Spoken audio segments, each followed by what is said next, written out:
Assalamualaikum warahmatullahi wabarakatuh. Perkenalkan, nama saya Dira Safira. Saya akan membahas tentang apa itu IT Balance Scorecard.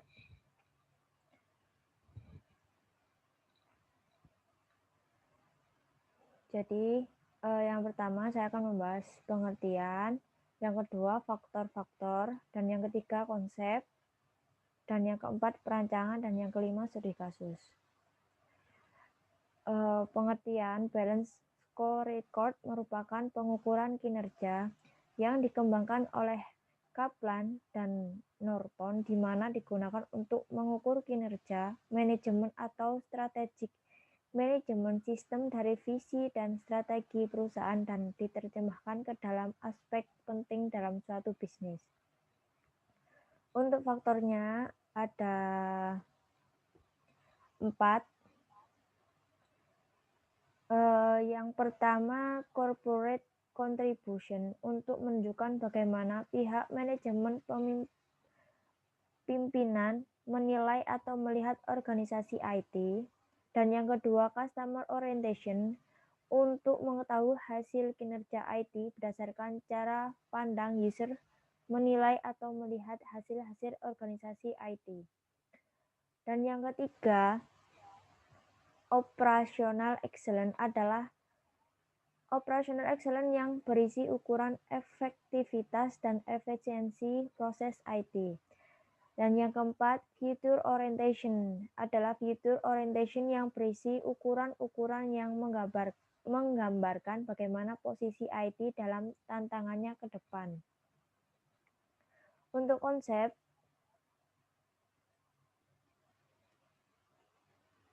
IT BSC ini ada 3 layer. Yang pertama, mission, untuk menjadi pemasok pilihan pelanggan. Dan yang kedua, objektif, untuk menyediakan produk baru kepada pelanggan. Dan yang ketiga, measures, presentasi perputaran atau turnover yang dihasilkan oleh produk baru. Untuk perancangan sendiri ini,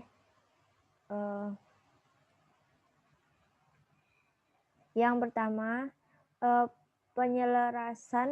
penyelarasan visi, misi, dan strategi perusahaan dengan visi, misi, dan strategi TI. Dan yang kedua, untuk menentukan ukuran strategis dari masing-masing tujuan strategis. Dan yang ketiga, membuat strategic map. Yang keempat, melakukan penentuan sasaran yang ingin dicapai oleh perusahaan. Dan yang kelima, melakukan penelusuran ukuran strategis. Yang keenam, pembobotan pada keempat perspektif tujuan dan ukuran strategis dalam IT Balance Scorecard.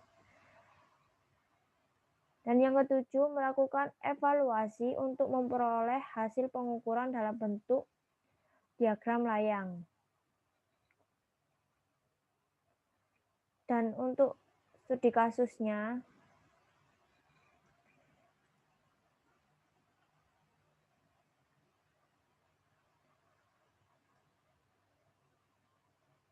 saya mengambil contoh artikel dari Muhammad Rizal Munadi dan M. Subianto. Jadi ini evaluasi kinerja sistem informasi akademik menggunakan IT Balance Scorecard pada Universitas Serambi Mekah, Banda Aceh. Nah, jadi ini salah satu kerangka kerja untuk menilai dan mengukur kinerja teknologi informasi dari 4 perspektif, yaitu perspektif kontribusi organisasi, orientasi pengguna, penyempurnaan operasional, dan orientasi masa depan.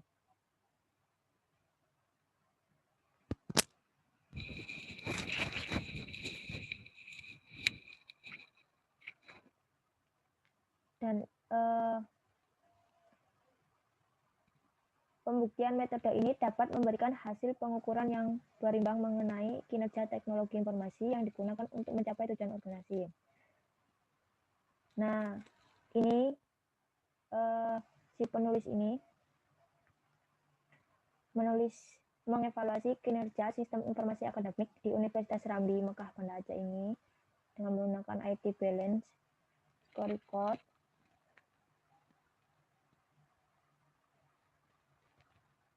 Dia menerapkan kerangka kerja ini untuk mengevaluasi kinerja pada siakat dipilih berdasarkan pengalaman sehari-hari dari operator sistem bahwa sistem mengalami beberapa masalah.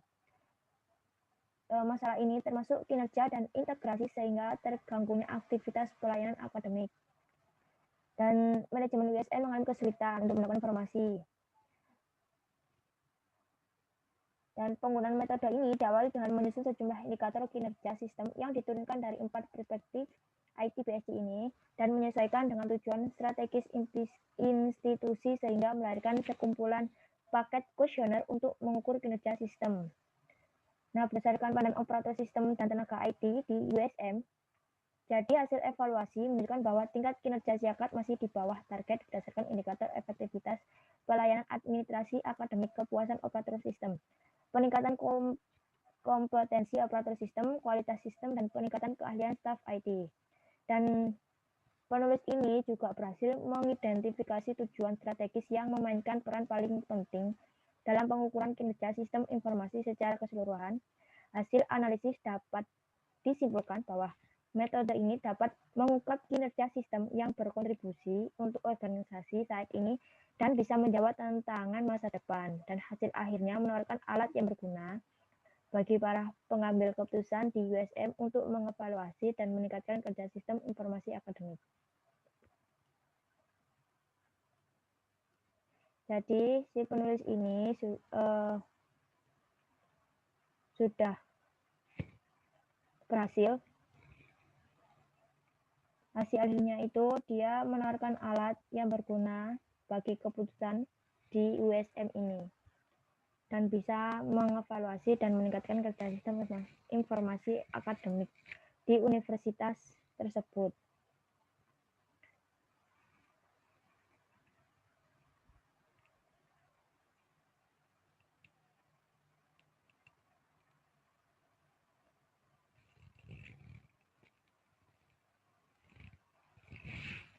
Baik, terima kasih. Wassalamualaikum warahmatullahi wabarakatuh.